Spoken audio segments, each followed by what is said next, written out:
Nei primi 3 mesi del 2025 gli infortuni mortali sul lavoro in Veneto sono triplicati rispetto allo stesso periodo nel 2024, passando da 7 a 21 casi. Un trend preoccupante che accende i riflettori sull'urgenza di interventi concreti per la sicurezza dei lavoratori.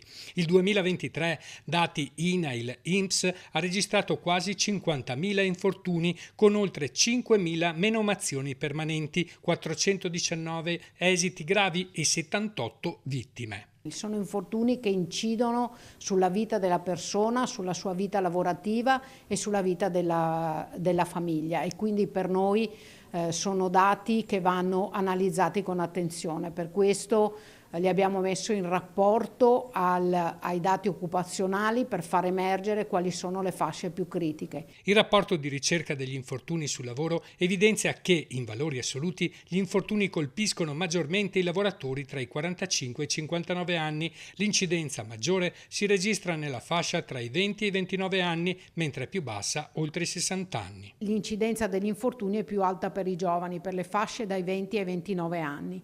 Così come si evidenzia che il genere influisce sull'infortunio e su dove avviene l'infortunio.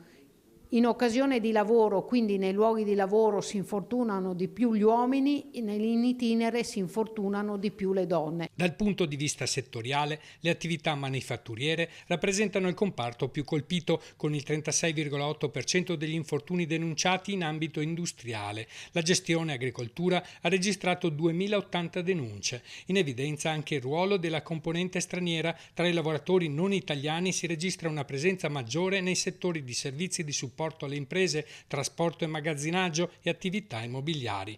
Contro gli infortuni sul lavoro, il sindacato chiede un rafforzamento dei controlli e delle misure di prevenzione, ritenuti strumenti fondamentali per affrontare in modo concreto ed efficace il fenomeno.